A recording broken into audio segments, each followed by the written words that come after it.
Novamente, uma breve história da humanidade, o homem sabe, eu tenho que cortar essa franja, gente.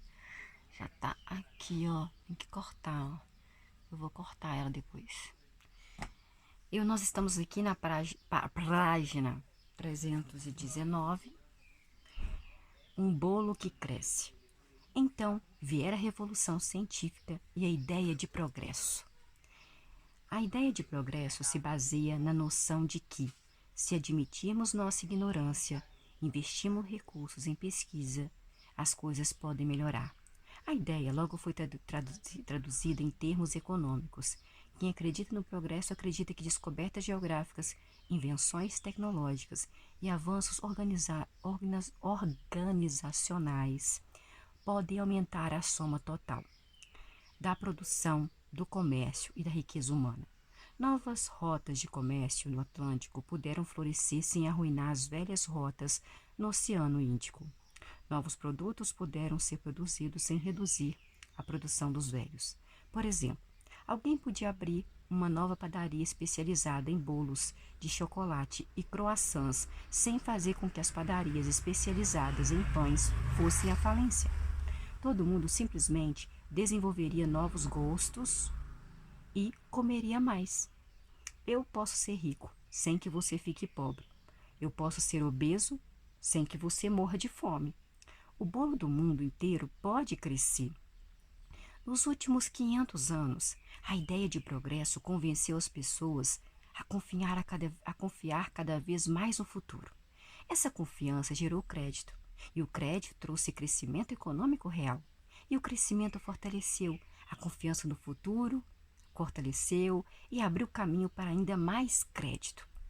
Não aconteceu da noite para o dia, é claro. A economia se comportou mais como uma montanha russa do que como um balão.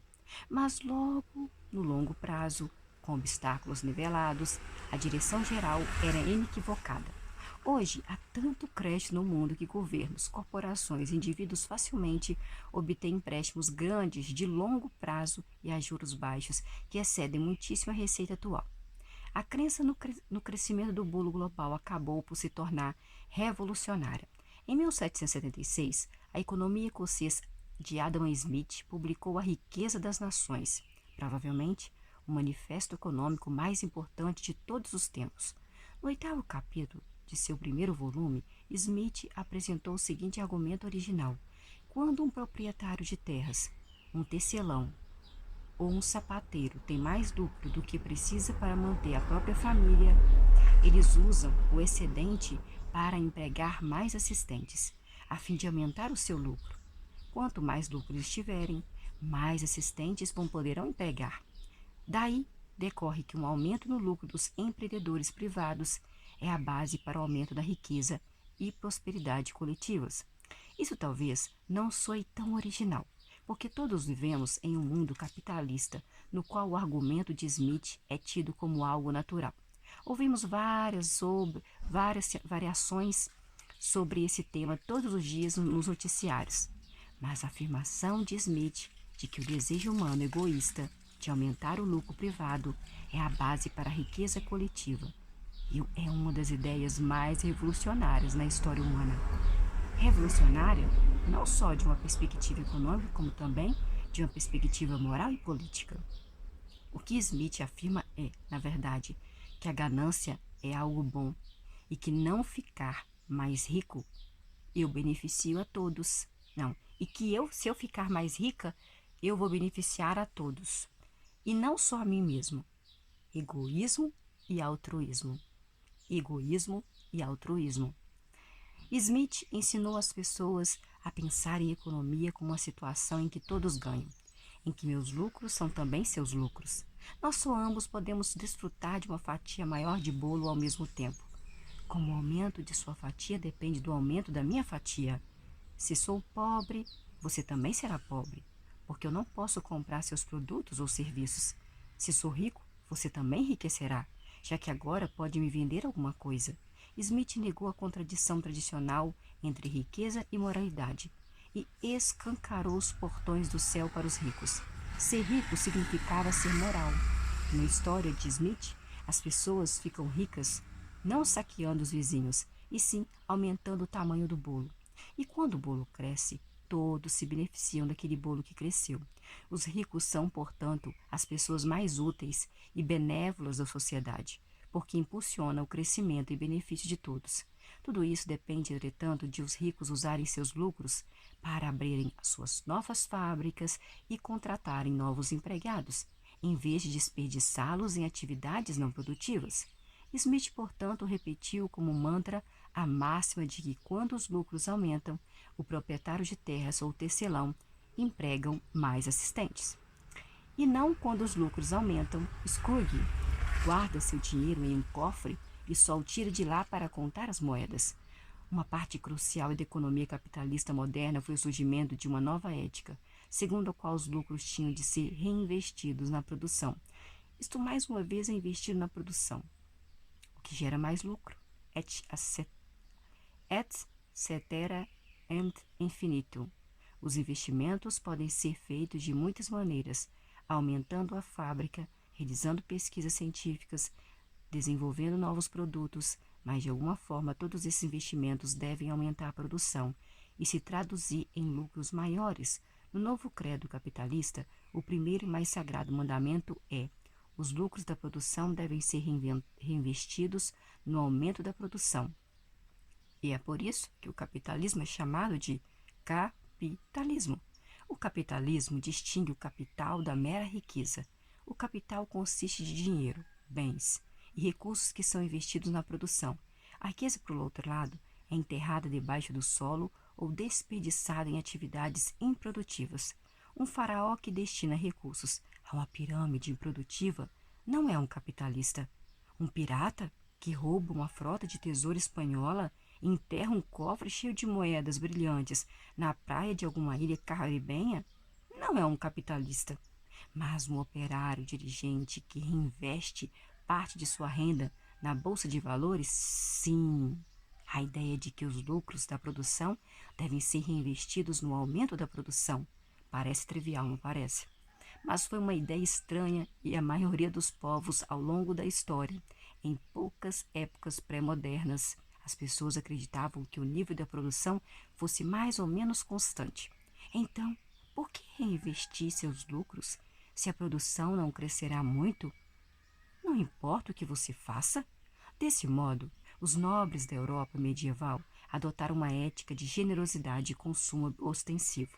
Eles gastavam suas receitas em torneios, banquetes, palácios e guerras, e em caridade e catedrais monumentais. Poucos tentavam reinvestir os lucros para aumentar a produção de suas terras, desenvolver espécies melhores de trigo ou procurar novos mercados. Na era moderna, a nobreza foi substituída por uma nova elite cujos membros acreditavam verdadeiramente no credo capitalista. A nova elite capitalista é composta não de duques e não de marquises, mas de presidentes de conselhos, corretores de ações e industrialistas. Esses magnatas são muito mais ricos que os membros da nobreza medieval, mas estão muito menos interessados em consumo extravagante e gastam a parte muito menor de seus lucros em atividades não produtivas. Os nobres medievais usavam mantos coloridos de ouro e prata e dedicavam grande parte do seu tempo a banquetes, carnavais e torneios glamourosos. Em comparação, os altos executivos modernos usam uniformes sombrios, chamados ternos, que lhes conferem todo o penacho de um bando de corvos e têm pouco tempo para festividades. O capitalista típico corre de uma reunião de negócios para outra reunião de negócios, tentando decidir onde investir o seu capital e seguindo as altas e baixas dos títulos e ações que possui. É verdade, seu terno talvez seja um Versace e ele talvez viaje em um jato particular, mas essas despesas não são nada de comparadas com o que ele investe no aumento da produção humana. Não só os magnatas usando Versace investem para aumentar a produtividade. Pessoas comuns e órgãos do governo pensam de maneira similar. Quantos jantares em bairros modestos mais cedo ou mais tarde se envolvem em um debate interminável sobre se é melhor investir as economias pessoais no mercado de ações, em títulos ou em propriedades? Os governos também se esforçam para investir a receita proveniente dos impostos em atividades produtivas que aumentarão a receita futura. Por exemplo, construir um novo porto poderia facilitar a exportação de produtos, permitindo às fábricas gerar mais renda tributável, aumentando assim as receitas futuras do governo. Outro governo talvez preferia investir em educação, sob a justificativa de que pessoas instruídas são essenciais para indústrias lucrativas de alta tecnologia, que pagam muitos impostos sem demandar grande infraestrutura portuária. O capitalismo começou como uma teoria sobre como a economia funciona. Era ao mesmo tempo descritivo e prescritivo. Oferecia um relato de como o dinheiro funcionava e promovia a ideia de que reinvestir os lucros na produção leva a um rápido crescimento econômico. Mas pouco a pouco, o capitalismo se tornou muito mais do que uma doutrina econômica. Hoje engloba uma ética, um conjunto de ensinamentos sobre como as pessoas devem se comportar, como educar seus filhos e até mesmo como as pessoas devem pensar.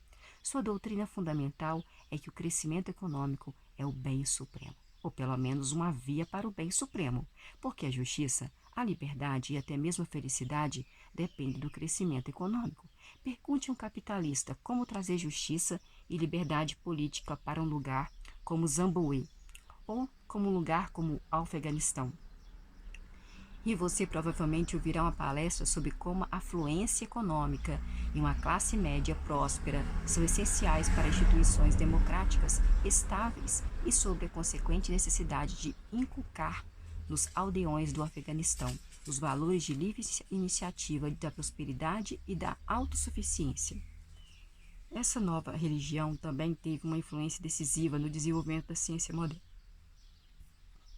As pesquisas científicas geralmente são financiadas pelo governo ou por negócios privados.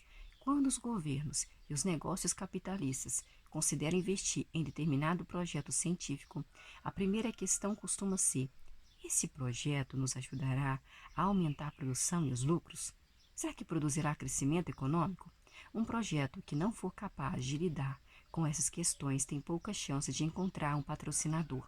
Nenhuma história da ciência moderna pode deixar o capitalismo de lado. Da mesma forma, a história do capitalismo não pode ser compreendida se não levar em conta a ciência. A crença capitalista no crescimento econômico perpétuo desafia quase tudo o que conhecemos sobre o universo. Uma sociedade de lobos seria extremamente tola.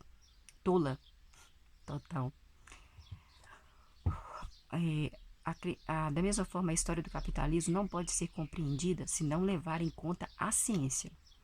A crença capitalista no crescimento econômico perpétuo desafia quase tudo que conhecemos sobre o universo. Uma sociedade de lobos seria extremamente tola em acreditar que a oferta de ovelhas continuaria crescendo por tempo indefinido. A economia humana, entretanto, conseguiu continuar crescendo exponencialmente durante toda a era moderna, graças apenas ao fato de que os cientistas produzem uma nova descoberta ou aparato a cada poucos anos, como o continente americano, o motor de combustão interna ou ovelhas geneticamente modificadas. Bancos e governos imprimem dinheiro, mas em última análise são os cientistas que pagam a conta. Nos últimos anos, bancos e governos imprimiram dinheiro freneticamente. Todos estão morrendo de medo de que a atual crise econômica possa cessar o crescimento econômico. Então, estão criando trilhões de dólares, euros e ienes do nada, injetando crédito barato no sistema e esperando que os cientistas técnicos e engenheiros consigam pensar em algo realmente grandioso. Antes que a bolha exploda, tudo depende das pessoas que trabalham nos laboratórios. Novas descobertas em áreas como a biotecnologia e a nanotecnologia poderiam criar indústrias inteiramente novas, cujos lucros poderiam salvaguardar os trilhões de dinheiro de faz de conta que os bancos e os governos criaram desde 2008. Se os laboratórios de pesquisa não cumprirem tais expectativas antes que a bolha exploda, nós dirigiremos rumo a tempos muito difíceis. Nós paramos aqui na página 325.